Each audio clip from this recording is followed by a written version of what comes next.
My in-laws constantly undermine my parenting. Last week, they fed my allergic child peanuts. And then my husband said I was overreacting. It started small, like most things do. Little digs disguised as helpful advice. Suggestions that always seemed to imply I was doing things wrong. My mother-in-law, Carol, was the queen of the backhanded compliment and the unsolicited opinion, especially when it came to my son, Leo. My father-in-law, Bob, usually just backed her play, nodding along with a placid smile that never quite reached his eyes. My husband, Mark? He just wanted peace.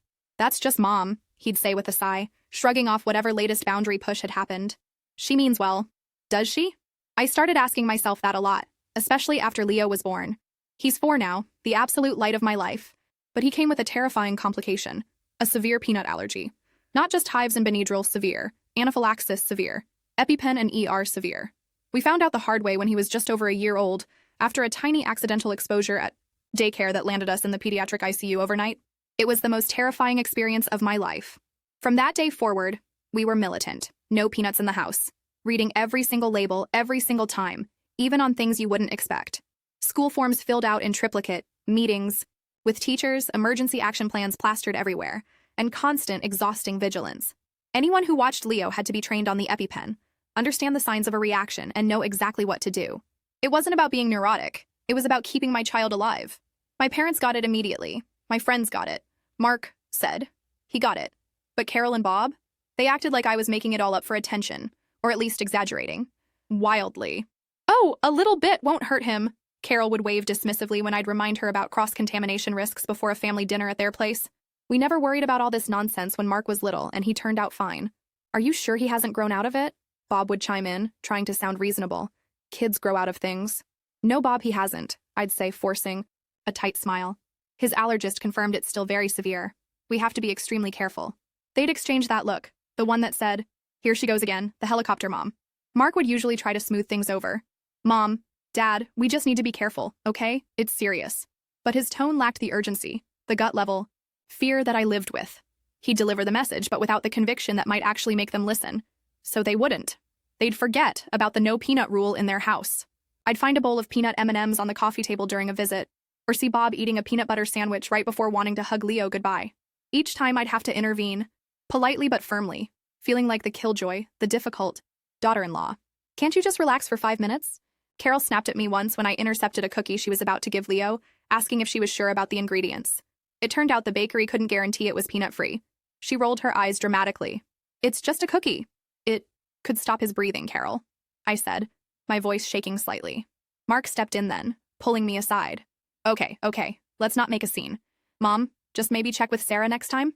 He framed it as my preference, not a life or death necessity. Carol sniffed, snatched the cookie back, and didn't speak directly to me for the rest of the visit. Afterward, Mark told me I needed to manage Mom better and not be so confrontational. Manage. Her? She was the one putting my son at risk. But arguing with Mark about his parents always ended the same way, with him getting defensive and me feeling exhausted and unsupported. So I learned to just manage the risk myself. Leo was never left alone with them.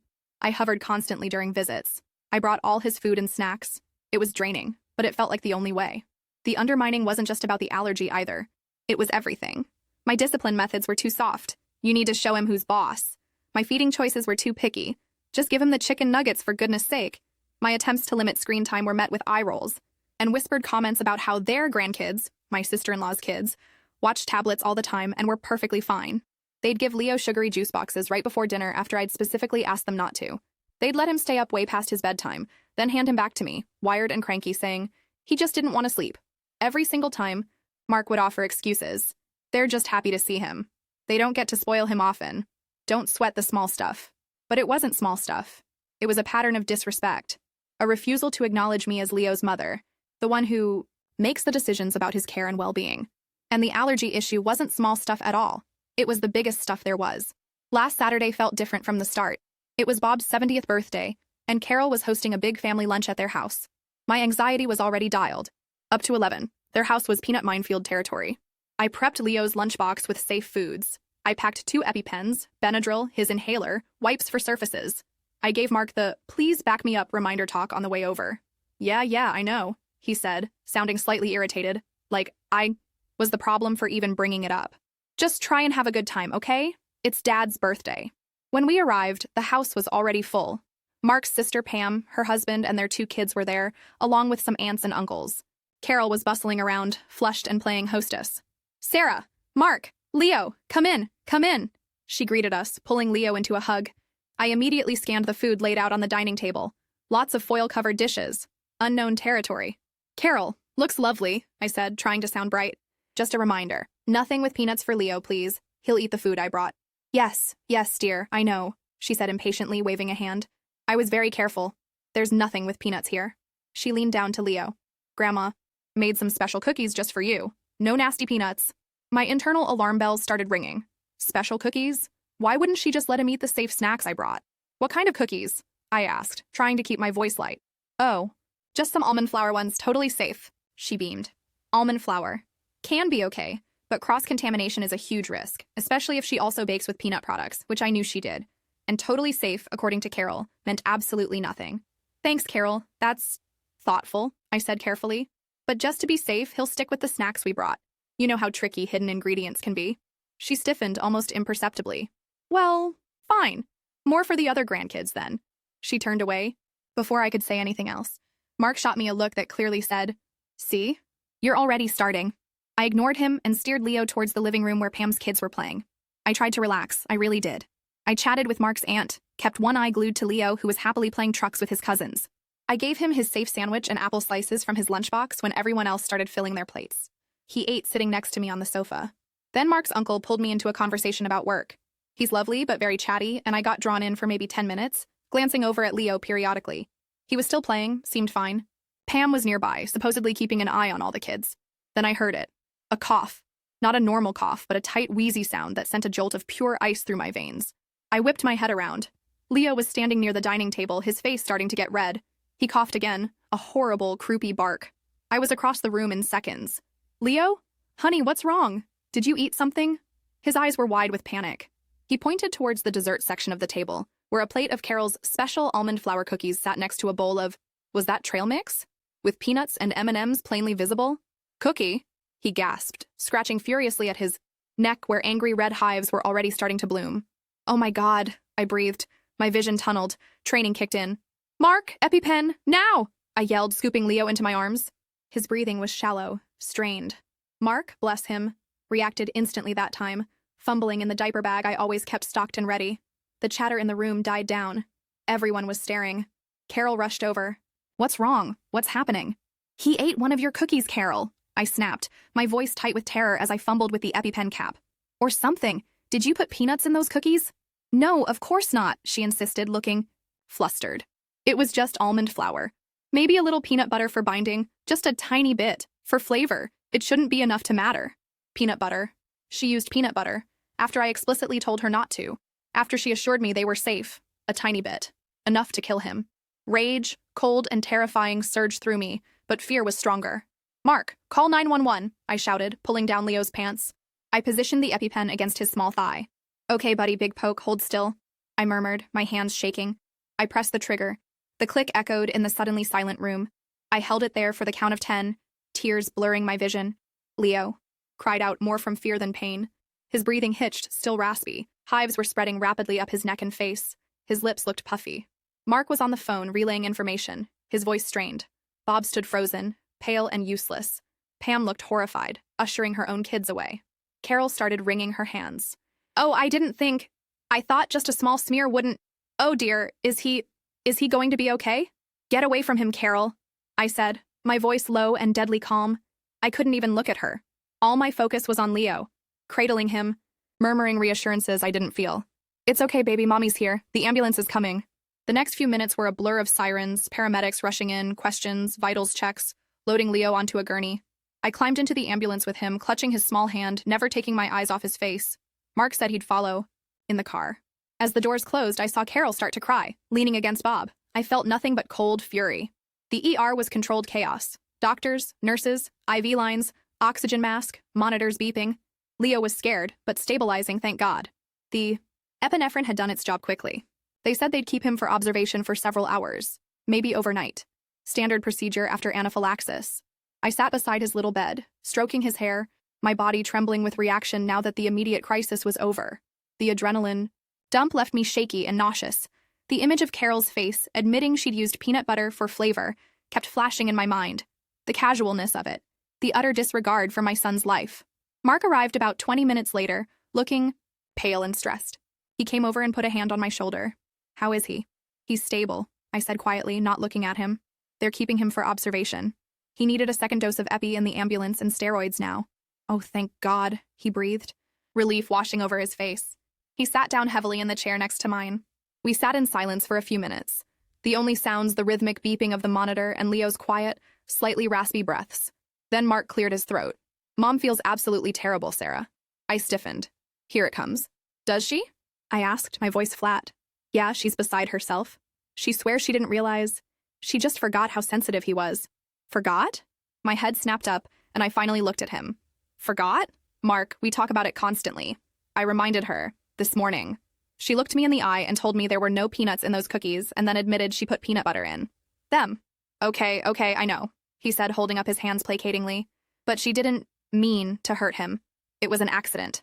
She feels awful. An accident." The word hung in the air, stale and insulting. An accident is spilling coffee. An accident is tripping on the stairs. Knowingly giving a deadly allergen to a child after being explicitly warned not to? That wasn't an accident. That was negligence. That was arrogance. That was putting her desire to be the grandma with the yummy cookies above my son's safety. "It doesn't matter if she meant to, Mark." My voice was rising, trembling with a fury I couldn't contain anymore. "She did it. She ignored everything I've ever told her, everything the doctors have told us. She lied to my face. Leo could have died. Do you understand that? Died." "Shh, Sarah, keep your voice down," he hissed, glancing nervously around the semi-private ER bay. "People can hear you." "I don't care who hears me." I was shaking now, tears of rage finally spilling over.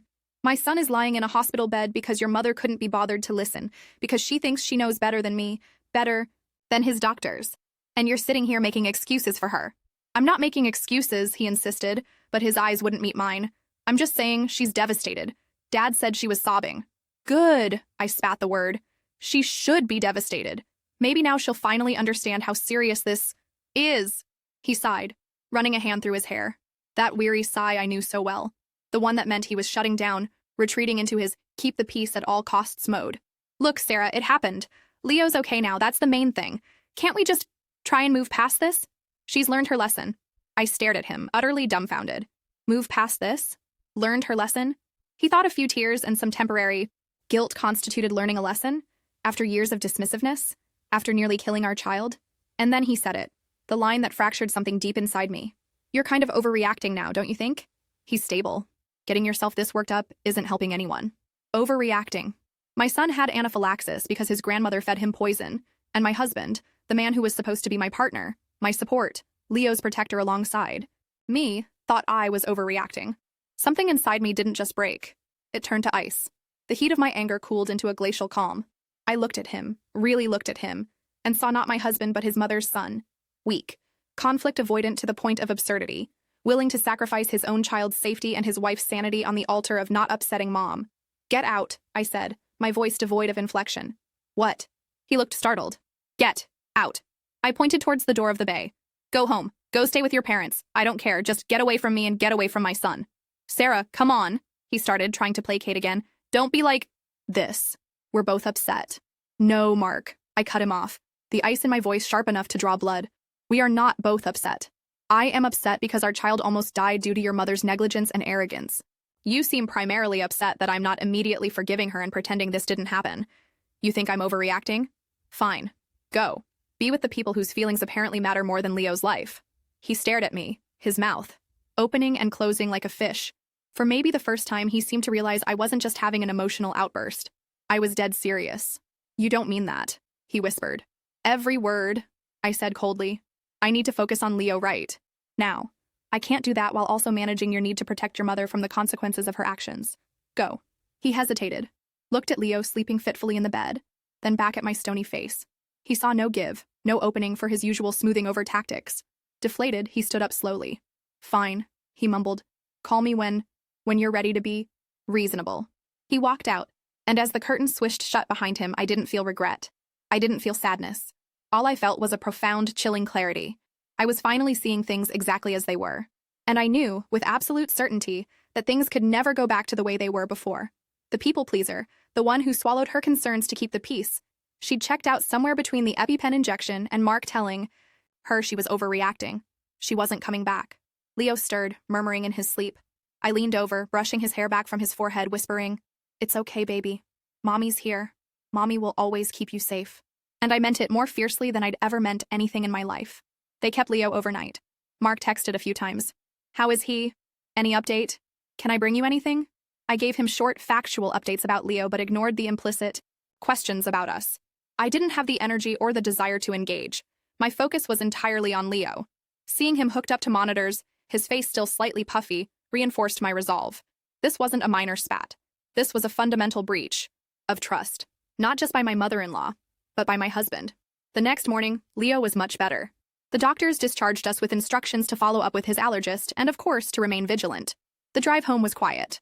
Leo, exhausted, dozed in his car seat. I felt wrung out, but strangely calm. The storm had passed, and in its wake was a quiet certainty about what needed to happen next. When we pulled into the driveway, Mark's car was there. My stomach tightened, but I pushed the apprehension down. I got Leo out, carried him inside, and settled him on the sofa with his tablet and a safe snack. He seemed subdued, clearly remembering bits of the terrifying experience. Mark came into the living room, looking tentative. "Hey, welcome home. How's he doing?" "He's okay," I said evenly. "Tired." "Good. Good." He fidgeted. "Look, Sarah, about yesterday, I was stressed. I didn't mean—" "Don't." I held up a hand, cutting him off. "Don't you dare try to walk back what you said, Mark. You said I was overreacting. You prioritized your mother's feelings immediately after she put our son in the hospital. You dismissed my fear, my anger, my justification for being anything but calm.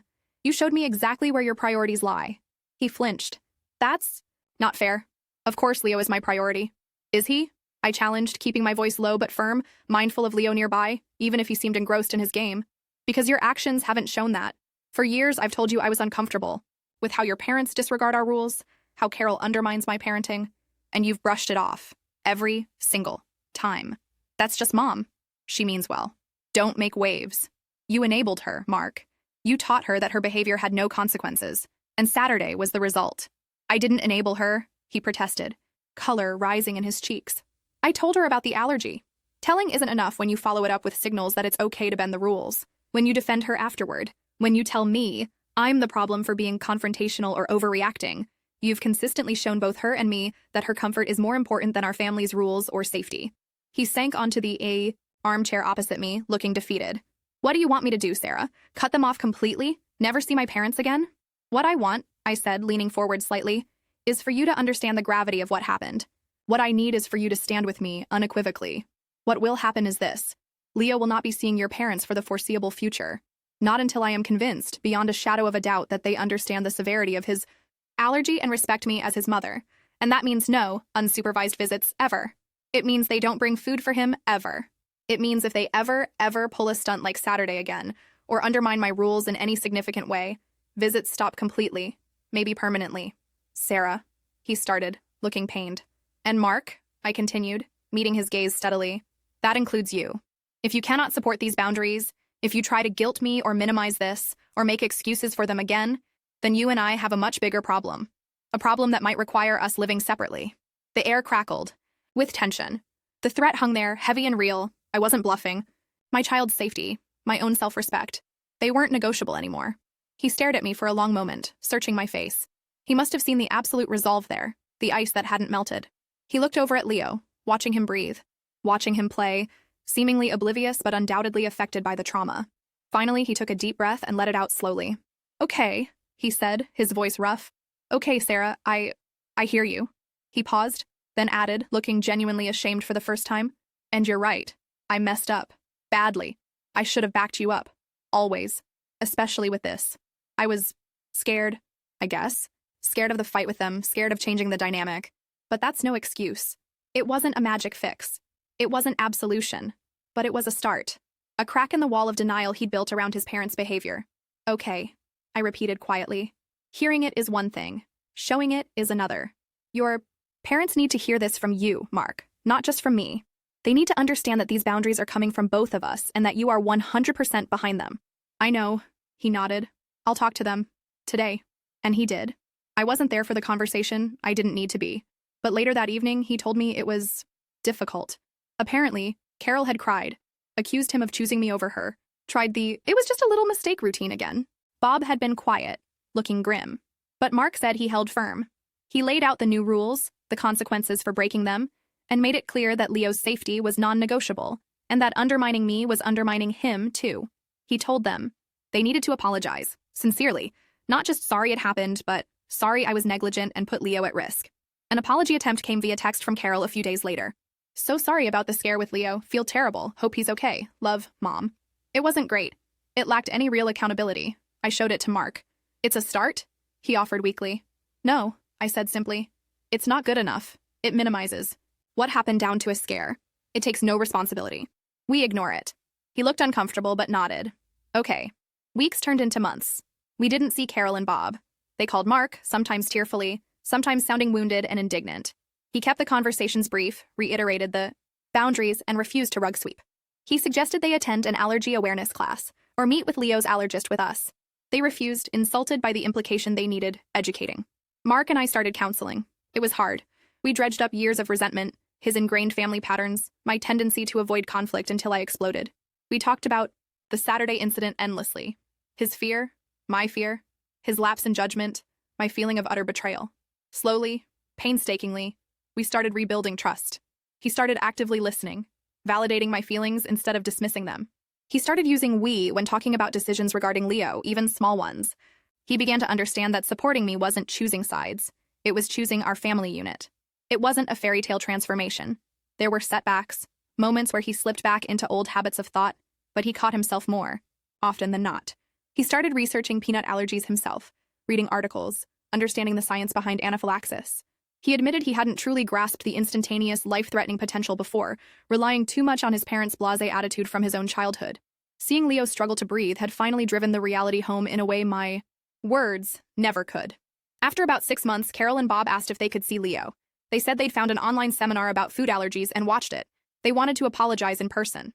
Mark and I discussed it at length. I was wary, deeply skeptical. But part of me knew that for Mark's sake, and maybe even for Leo's in the long run, completely severing ties wasn't ideal if genuine change was possible.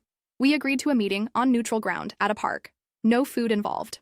The apology, when it came, was better. Carol still cried, but this time she actually said the words. "I am so sorry, Sarah. I was wrong. I was reckless. I put Leo in danger and I betrayed your trust. There's no excuse." Bob nodded along, adding his own gruff apology. It didn't magically erase the hurt or the fear. It didn't instantly restore trust. But it felt real, sincere, finally. I accepted their apology, cautiously. I reiterated the boundaries. Supervised visits only. Likely outside their home for a long time. No food from them ever. Absolute respect for our rules. They agreed. Our relationship with them is different now. It's warier, more formal. The old, easy dynamic, easy for them, stressful for me, is gone. Visits are infrequent, short, and always supervised by both Mark and me, usually at our house, or outdoors. Carol sometimes looks resentful of the hovering. Bob looks vaguely uncomfortable. But they stick to the rules. They don't offer Leo unapproved snacks. They don't question my instructions. Mark is vigilant, stepping in immediately if he senses even a hint of boundary pushing. He's become the protective wall I always needed him to be. It's not perfect. Sometimes I still feel a flicker of anger when I think about that day, about Mark's initial reaction. Sometimes I mourn the easier relationship I wish we could have had with his parents. But mostly, I feel relief and a quiet sense of pride. I found my voice that day in the ER. I stopped prioritizing everyone else's comfort over my child's safety and my own sanity. I learned that keeping the peace isn't worth it if the price is your self-respect or your child's well-being. Setting boundaries was terrifying, especially threatening the foundation of my marriage. But it was necessary. Mark stepped up. He's still stepping up. Our marriage is stronger now, built on a more honest foundation. He understands that being a husband and father means protecting this family first, even when it's uncomfortable with his family of origin. Leo is thriving. He's a happy, energetic little boy. He barely remembers the incident, thankfully. Though he knows he has a peanut sickness and has to be careful. He knows Mommy and Daddy keep him safe. And I know it too. I learned the hard way that I have to be my own advocate and my child's fiercest protector. I'm no longer the daughter-in-law desperately trying to win approval or avoid conflict.